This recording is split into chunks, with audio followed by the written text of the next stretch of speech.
Cuando yo llegué al Ministerio de Educación, yo quería entender por qué las niñas quedaban embarazadas, pero desde la perspectiva de ellas, no de la perspectiva de los otros adultos que tenemos nuestras ideas. Y un día, después de casi 3 semanas de trabajar con ellas, de niñas de diferentes partes de la ciudad, del interior, del campo, de la comarca, etc., se levanta una y me dice, ¿sabe qué? Lo que pasa es que da pena ser decente. Cuando tú eres decente, te excluyen, no te invitan, es como si no existieras. Esa niña empezó a llorar y yo traté de empujarla un poquito para que me desarrollara el concepto de la vergüenza de ser decente. Y ahí descubrí que mucho embarazo es fruto del desorden, de la inconsciencia y de que no hay sentido de la vida. Hoy me toca abordar el tema de la educación sexual y del matrimonio entre personas del mismo sexo con alguien con quien comparto muchos conceptos, con lo cual va a ser muy difícil, pero voy a hacer el intento de que salgamos ilustrados de una versión de la cual ya no se habla porque parece que fue la del siglo pasado, pero que cada día cobra más vigencia, porque en el siglo pasado las personas tenían 2 ojos, 2 brazos, una boca y una nariz igualita que las que tenemos hoy. Les presento a Enrique Alemán, un urólogo que se ha puesto a estudiar estos temas, con el que vamos a conversar sobre sexualidad. Enrique, bienvenido. Querida Lucy, caramba. Qué gusto tenerte aquí con nosotros. Bien. Un placer, ¿Estás listo para cocinar? Listo. Espérate. ¿Qué cocinas en tu casa? Bueno, cuando me dan permiso, sí. Y, Un pan, huevo frito, huevo revuelto. y no se queman. Plátano en tentación, Mira, tajada. ¿de verdad? Sí, arroz blanco. Vamos a averiguar si es Aquí verdad. está. No, sí, porque ya me reclamaron que todas las comidas son un poco dietéticas, entonces... Oh, con delantal y con todo lo demás. delantalito, por supuesto. Todas las comidas son un poco dietéticas, entonces hoy, lo siento... Vamos, esto es comida española. Venía un doctor y dije, vamos a comer saludable. Entonces, te toca picar vegetales. Esto es casi como para un riñón, ¿ven?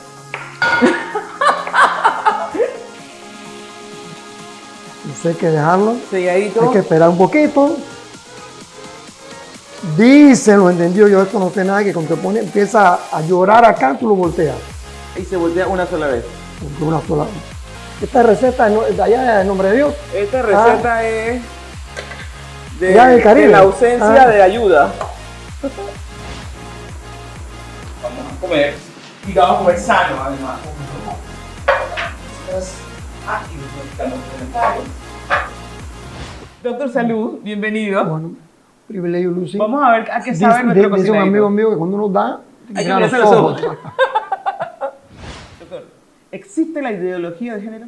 Bueno, para entender la ideología de género, yo creo que primero tenemos que ir a algo más básico y fundamental, que yo creo que se conoce y que me gustó este término que se llama perspectiva de género.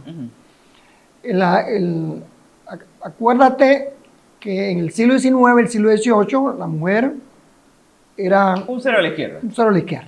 Entonces, todos estos movimientos feministas del siglo XIX que empezaron a darle el derecho al voto a la mujer Claro. y otros derechos que se fueron Que no logrando. fueron a pintar en la pared. Y la mujer fue logrando, entrando en la sociedad y la mujer hoy en día profesional y todo esto, desarrolló un concepto y otra cosa que se llama ideología de género. La perspectiva de género surge de todos estos movimientos feministas Que buscaban legítimamente poner a la mujer en el el lugar que empoderamiento merece. de la mujer dentro de la sociedad. Ajá. Entonces, en la perspectiva de género, la mujer no está obligada a seguir un patrón cultural determinado por ser mujer.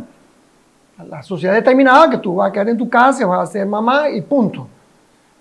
La mujer tiene el derecho, en esta ser igual. perspectiva de género, a buscar y a ponderarse y a buscar. Es y a jugar un rol en la desarrollar. sociedad, un rol activo. Entonces, yo creo que todos hoy día defendemos eso. Entonces, la ideología de género, con diferencia de la perspectiva de género, separa sexo de género. ¿Sí? Yo no estoy obligada a ser mujer o a ser hombre. o a ser hombre. Yo voy a ser y a tomar el género que yo quiera.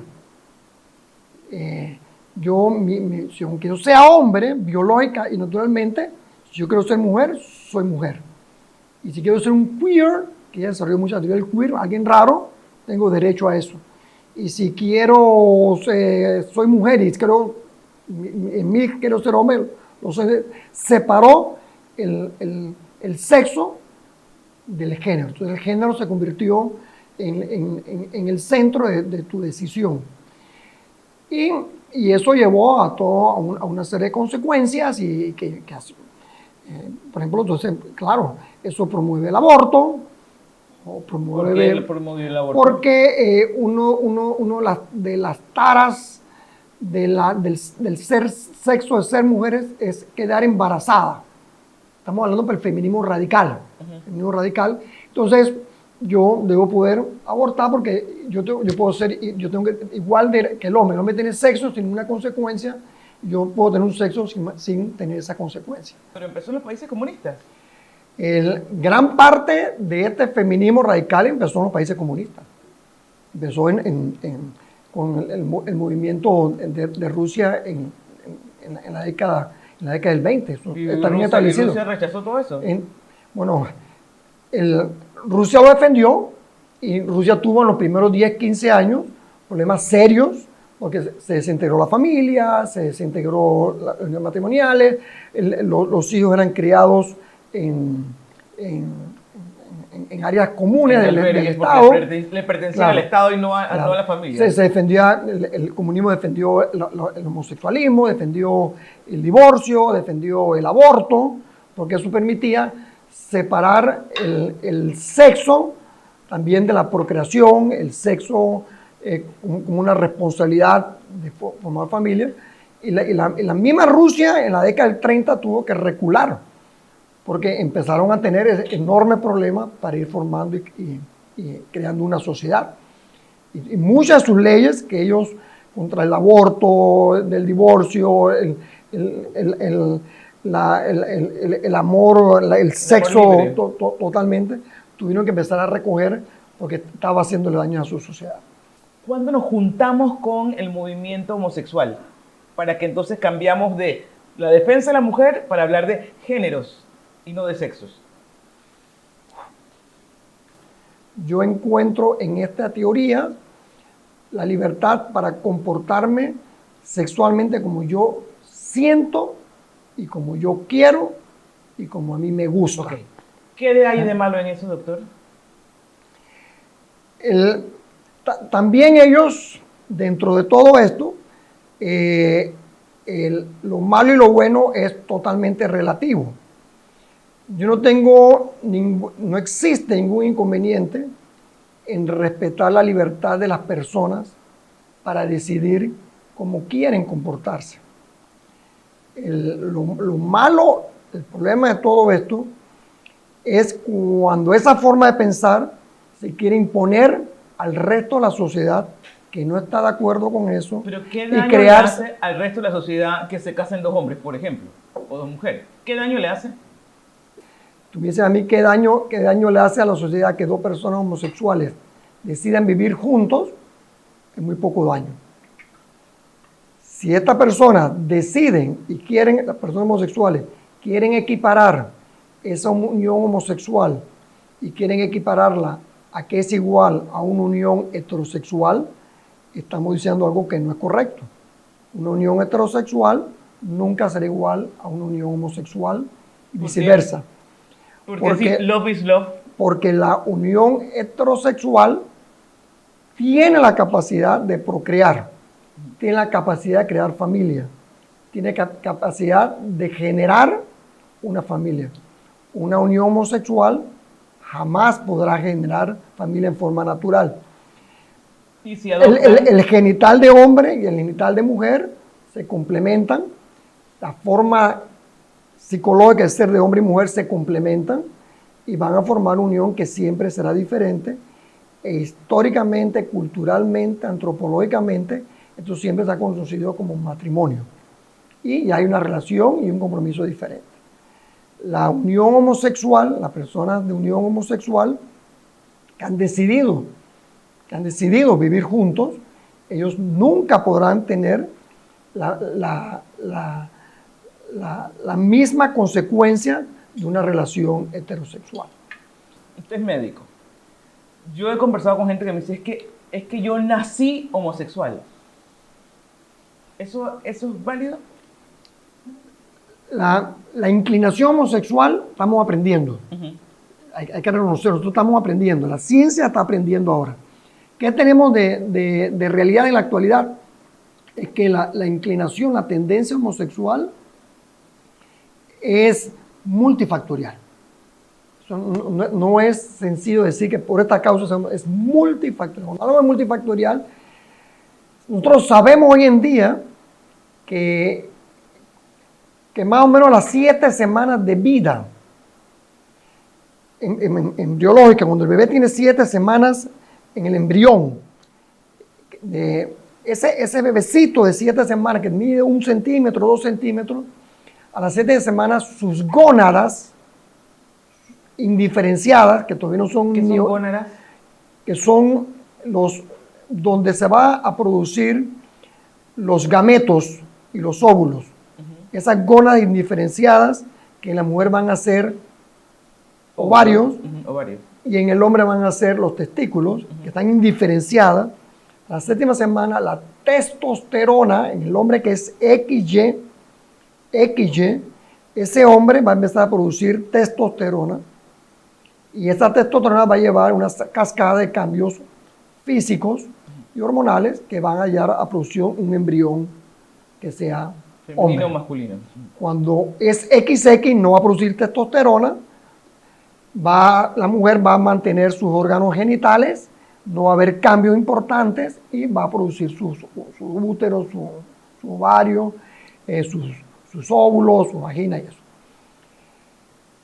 Esa testosterona se sabe que también influye en el cerebro de ese niño que se está produciendo, ese bebé que se está produciendo. Y se sabe que existe un cerebro masculino y un cerebro femenino con cambio que ha sido estimulado por la testosterona. Y se sabe que hay niños XY, ya sea porque hay bloqueo de esa hormona a nivel de cerebros, hay una serie de sustancias que bloquean la testosterona o de receptores que son ineficientes y hacen que esa testosterona no funcione en el cerebro masculino. Y entonces ese niño va a tener un cerebro que va a tener más tendencia femenina en su forma de pensar y ser que un niño que fue estimulado su cerebro. Entonces sí sabemos que hay niños que nacen con una tendencia homosexual, que le llaman más la atención, personas de su mismo sexo. Niñas de la misma condición. Las niñas responden, el organismo de las mujeres son un poquito diferentes, responden menos a los estímulos hormonales. Y viene otro costado. Pero muchísimas de las tendencias homosexuales que ocurren en el adolescente, en el adulto, son producidas por razones de sus experiencias que han tenido en su niñez y en su adolescencia. Muchísimas. La falta de una figura paterna, maltratos, apegarse a una figura materna, abusos, falta de orientación. Entonces, muchos niños que han terminado en su vida adulta. ¿Con esos niños? Bueno, y ahí la gran polémica que cuando uno habla de que los niños pueden ser ayudados y orientados en sus tendencias sexuales, no necesariamente homosexuales, la gente salta como que nosotros no debemos orientar a nuestros hijos a que tengan su orientación sexual, su realidad natural, y él tendrá todo el derecho, cuando sea adulto, a decidir qué comportamiento sexual va a hacer. No podemos forzar el lenguaje y llamar algo que no es casamiento y que no es matrimonio, llamarlo igual, por mucho cariño y respeto que queramos decir a las personas homosexuales, darles decir lo que es igual, que es igual, algo que no es igual. La mentalidad de la mayoría de la gente joven, y esto pasa por redes sociales, con la cual lo ven mucha gente, muchos millennials, y gente un poco más grande, pero con mentalidad muy joven, dice, hey, ¿qué te importa? ¿Qué no importa que lo hagan? Yo te voy a decir, para mí, tú me preguntas a mí personalmente, la tendencia me dice a mí, ¿qué me importa? los que quieren ser heterosexuales y mantener que lo hagan. LGTBIYZK. De acuerdo, pero el problema es que empezamos a manipular lenguajes y a manipular definiciones y realidades. Y entonces, yo creo que existen las verdades, yo creo que existen los hechos y que eso tenemos que buscarlo y defenderlo.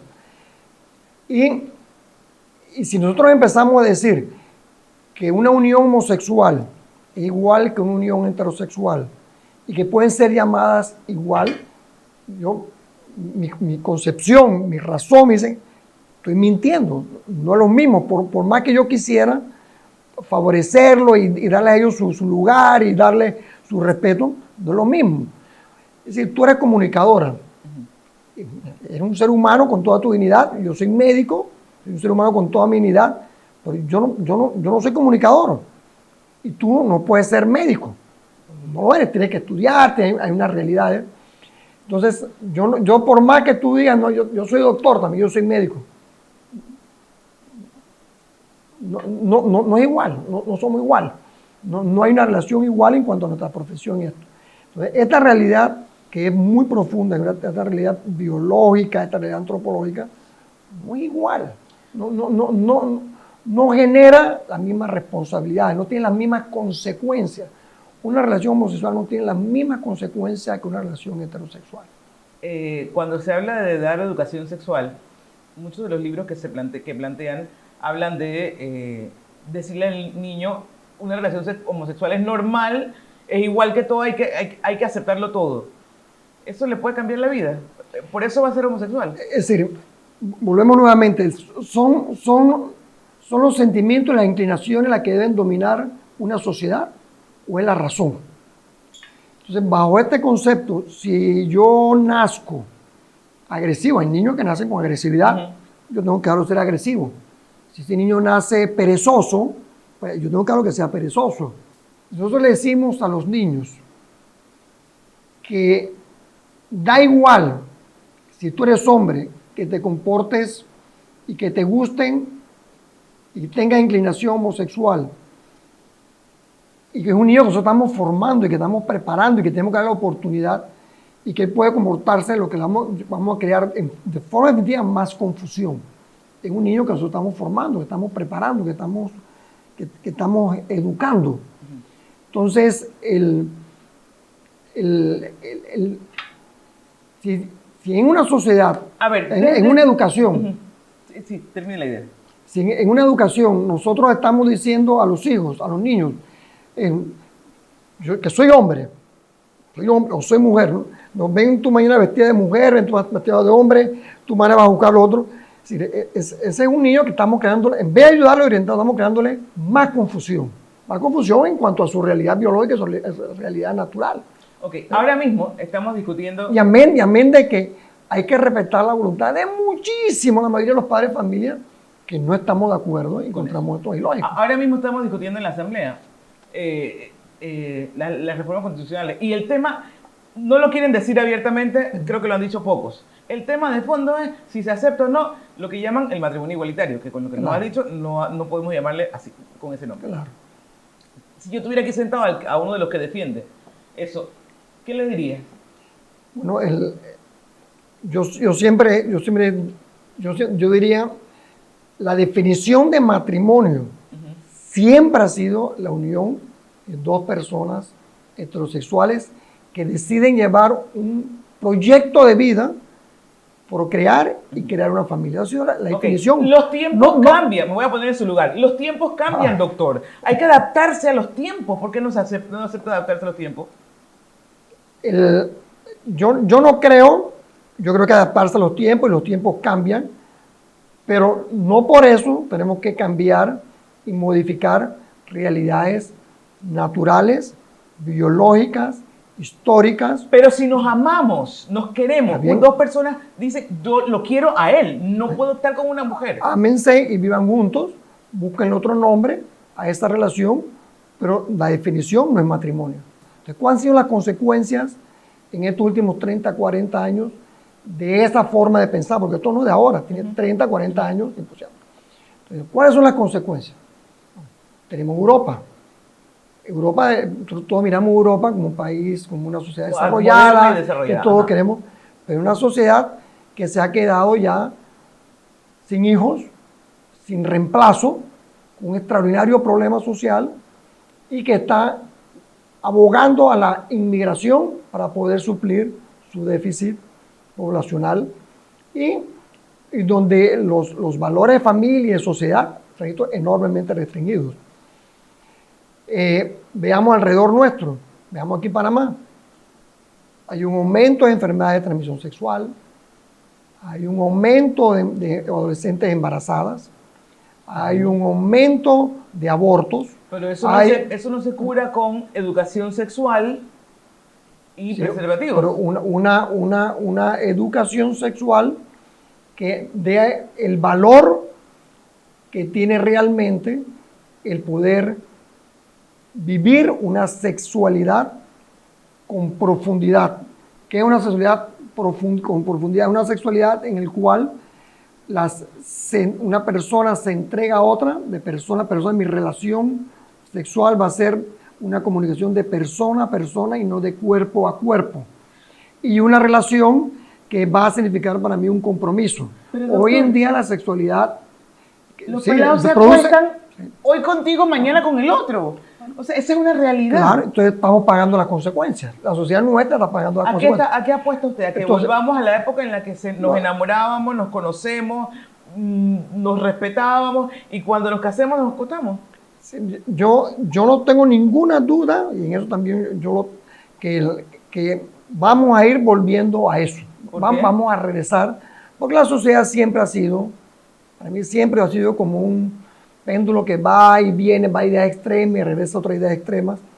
Y las consecuencias que estamos viviendo, hoy en día cuando se ya está hablando de educación sexual, ya no a través de simplemente la ideología de género, porque la ideología de género insiste en el hecho, tu sexo no va a determinar tu comportamiento sexual, sino lo que a ti te gusta, lo que tú sientes, lo que tú quieres, lo que a ti te parece. ¿Cuál para usted sería la educación sexual ideal? Entonces, la educación sexual, uno, que la persona conozca su cuerpo, conozca el cuerpo del otro, aprenda a respetar su cuerpo y aprenda a respetar el cuerpo del otro. Una educación sexual en la cual la persona entienda cuáles son las consecuencias de una relación sexual. Conozca que puede haber enfermedad de transmisión sexual, que puede haber embarazos, y manipulaciones afectivas, emocionales, retraso en la madurez, y que yo no puedo amar y darme si yo primero no me conozco y tengo control sobre mí mismo. Es un chiquillo. Y esa educación se puede dar y se debe dar. Y yo sí creo que además de eso hay que decirle a la persona que el sexo es mucho más que placer, que tiene sus consecuencias, y si a pesar de eso tú quieres tener relaciones sexuales, es doblemente irresponsable si no usas preservativos. Pero el llevar la educación sexual simplemente evitar embarazo con anticonceptivos, con dispositivos intrauterinos, con preservativos, ha demostrado hasta la saciedad que ha llevado a lo contrario.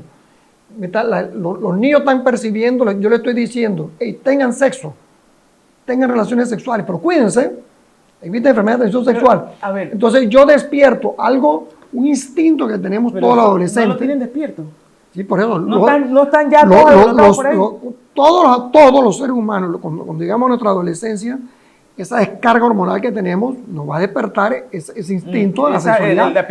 Ese deseo, y el sexo produce mucho placer. Mucho placer. El segundo instinto más fuerte después de la sobrevivencia es el de la sexualidad, el sexo. ¿Y qué hace un chiquillo de 15 años que tiene las hormonas alborotadas y que está como...? Claro, entonces yo le puedo decir dos cosas. Ten sexo y cuídate. Yo recuerdo una persona muy querida por mí, una reunión, me dice, Enrique, déjate pendejada. Así me dijo hace una reunión, ¿no? Un grupo. El sexo es placer y punto. No llegan los muchachos, sí, pero con sus consecuencias. Hay una serie de consecuencias y el sexo es mucho más que placer. El sexo es una potencia, una realidad que tiene el ser humano que le va a permitir, debe permitirle, si es bien llevado y bien orientado, a que aprenda a amar, a que aprenda a darse, que pueda hacer un proyecto de vida. Si el sexo se convierte simplemente en placer, el placer, todo, tú y yo y todos los que estamos aquí, el placer va a placer y llama a repetirse y crea una dependencia.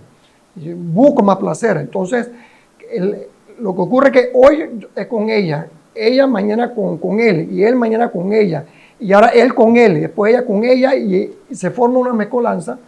Y por eso está demostrado, por ejemplo, las personas que van a una discoteca. Entró él con una enfermedad de transmisión sexual a esa discoteca. Y fue de cacería y tuvo relaciones con ella. Ella ya tiene esa enfermedad, y el próximo fin de semana ella va con él, y él va a ir con ella. Y ya se ha hecho estudio, en pocos meses tenemos y sabiendo los preservativos, sabiendo los dispositivos intrauterinos, sabiendo de todo eso, pero cuando eso va para adelante y cuando el instinto sexual... Okay, quiero hablar de eso. El instinto está, sí, y no somos ángeles. Claro. ¿Qué le dice a un adolescente hey, ¿y qué hago? Si la tipa se me está ofreciendo, o una chiquilla que dice, es que él me tenía la oreja caliente. Yo siempre le digo a las niñas, los hombres enamoramos hablando al oído, y ustedes enamoran mostrándose. Los hombres somos visualmente, se prenden mirando. Nos prendemos mucho. A las mujeres tú le hablas al oído, le dices cosas y se prenden por el caricia y eso. Entonces, es una decisión, y hay que enseñarles a él. Es una decisión tuya saber decir sí o no. Y tienes que aprender. Y mientras tú más control tengas y dominio, y seas dueño de esa potencia, más tú vas a poder ser, posteriormente, vivir una sexualidad con mayor plenitud. Vas a poder entregarte a una persona, a un ser querido, de una manera mucho más responsable. Eres más dueña de tus actos. La famosa educación sexual sale de castidad, sale de continencia.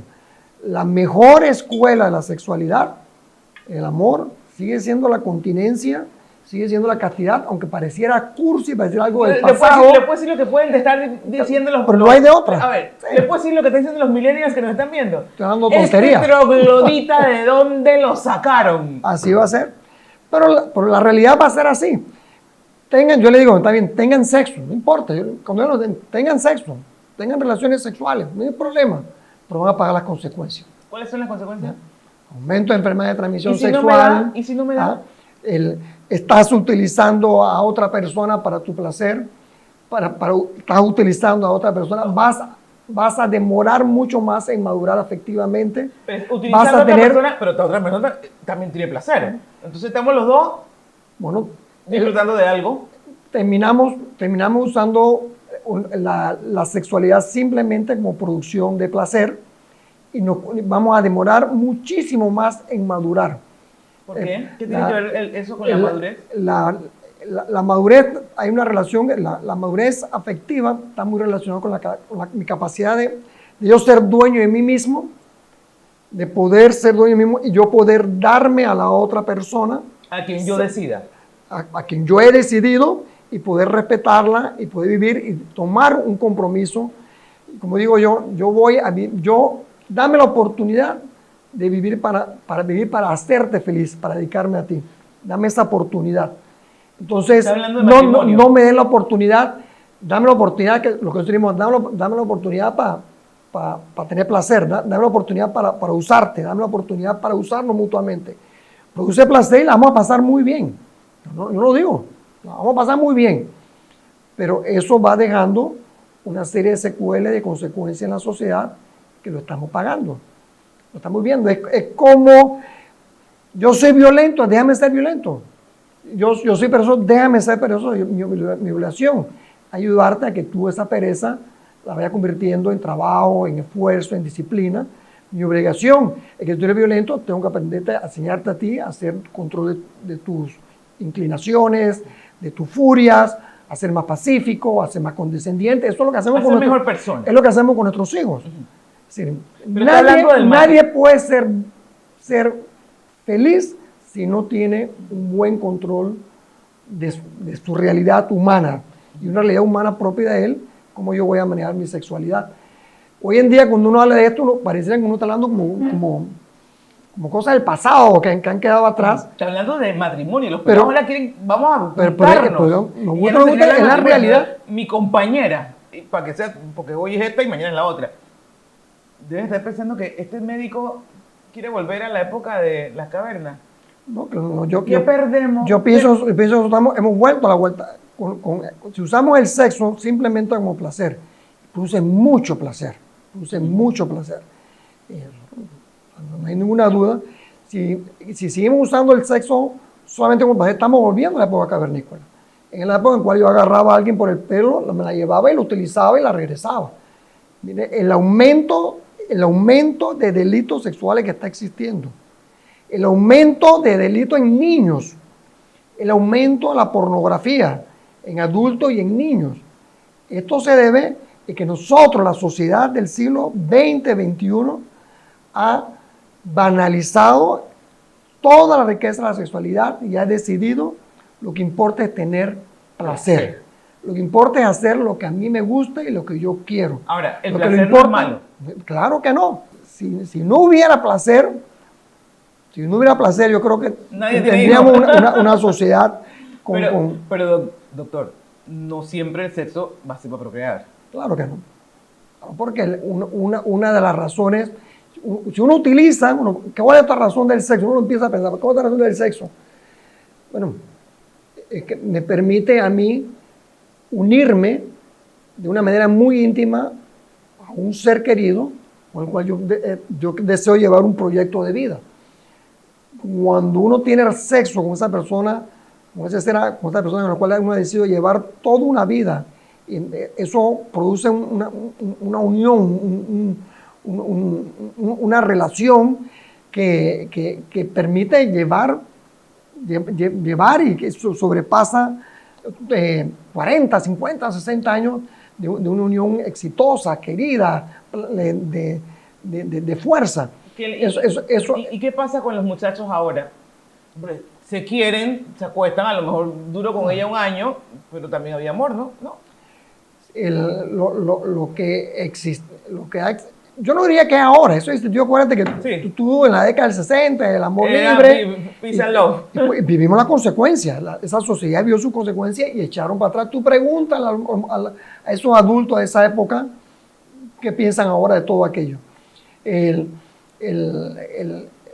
amor, si lo queremos definir, no es simplemente esa sensación, ese afecto.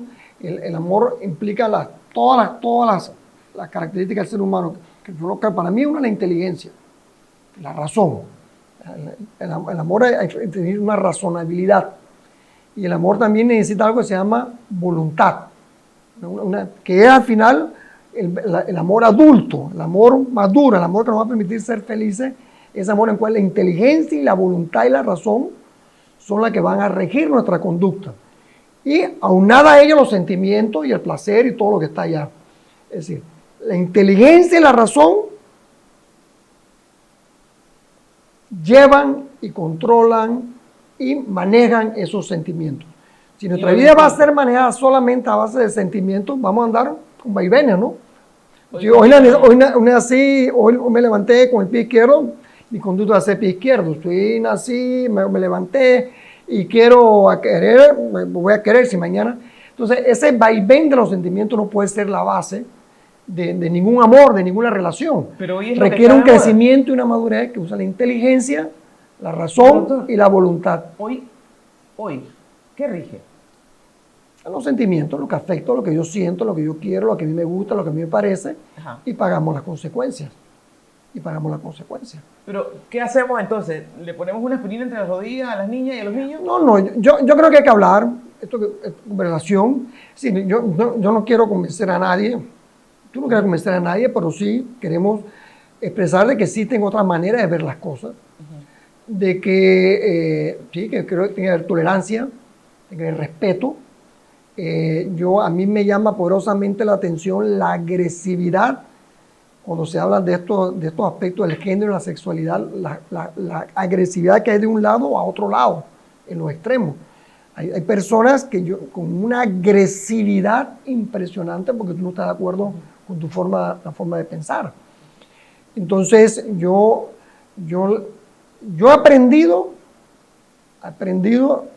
a querer y a respetar a las personas que no piensan como yo en este aspecto de la sexualidad. Pero no necesariamente tengo que estar de acuerdo. Yo tengo que expresar mis razones. Y yo creo que nosotros estamos en la sociedad, ha aprendido que las inclinaciones homosexuales de las personas deben ser respetadas y esas personas tienen todo el derecho a ser acogidas dentro de una sociedad y no por su inclinación sexual o su inclinación sexual deben tener derechos diferentes. Se respeta la decisión de la persona, pero su conducta no necesariamente... Es parte de su libertad. Es como el hecho de que yo esté trabajando con una persona que esté robando, que la gente se molesta cuando digo eso porque claro, no es que esto robar, eso es una conducta, no puede comparar a lo homosexual. Bueno, una conducta determinada, vamos a ver, que sea glotón, vamos a ver, yo soy comelón, y como demás, si mi esposa es glotona, la querré, la respetaré, pero no puedo estar de acuerdo aunque sea glotona. Dicho sea de paso, no es glotona. Sí, muy delgado. Muy delgado. Veamos la otra que se pelea mucho.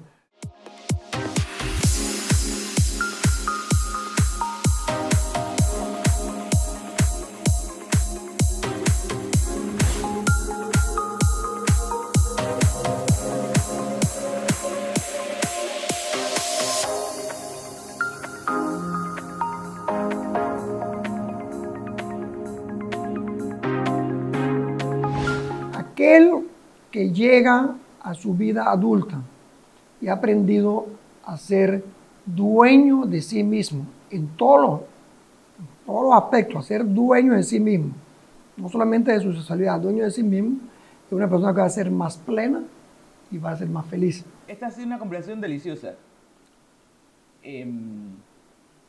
Me ha costado mucho, porque yo creo, igual que tú, que la persona tiene una dignidad y yo soy más persona cuando soy dueña de mis actos y domino mis instintos.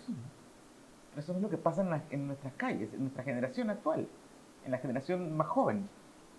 Porque no lo hemos sabido transmitir y suena como un discurso de vieja ridícula, rancia y retrógrada. Este tema, a mí me da mucho la atención, porque uno lo nota. Cuando he hablado en adolescentes y he hablado en jóvenes y adultos universitarios. Y les digo, ustedes pueden decidir cómo se van a respetar y cómo se van a dar a respetar. Son ustedes. Si tú quieres realmente quieres ser amada, porque realmente la mujer la que más sufre las consecuencias de todas estas irresponsabilidades. Entonces, tú tienes que darte tu lugar, tú tienes que darte tu posición. Entonces, y la persona que se acerca a ti, la persona que está buscándote a ti como persona. Tú eres. No tu cuerpo, lo que tú lo hagas, sino persona. Es una relación cuerpo a cuerpo, persona a persona. Eso lo tienes que decidir tú. Entonces, yo pienso que las mujeres tienen mucho el poder. ¿Viste? Volvemos a ser nosotros las que contamos en el cuento. El poder. ¡Ey! Nosotros cortamos el cable Poder y decimos sí o no. de todo eso. Y los hombres tenemos que aprender. Y esto, esa palabra que a mí me acusaban, eso no es mojigatería. No es mojigatería. El respetar, el cuidar a esa persona que tú amas, hay una diferencia, hay marca, tiene su consecuencia. Y aquella persona que en su juventud se aprendió a ser promiscuo, las estadísticas han demostrado que le va a costar más ser fiel después en su matrimonio. No, no que no pueda, pero le va a costar más porque ya es un hábito adquirido. No hay mejor manera de evitar toda esta enfermedad de transmisión sexual, de evitar promiscuidades, evitar embarazos, lograr jóvenes que maduren con mayor rapidez, evitar estos adolescentes permanentes, que a los 30 años siguen siendo permanentes, que saber decir a su cuerpo la inteligencia y la voluntad lo que voy a hacer. Y eso es una realidad de acuño, es una realidad científica. Aunque nos duela. Aunque nos duela. Y aunque sea troglodita. Aunque sea troglodita. Ok, nos van a decir trogloditas. Claro. Pero ¿saben qué? A mucha honra. Cuando tú eres persona, eres dueño de tu cabeza, de tu corazón y de todo lo que sigue para abajo. Tú decides. Gracias, doctor.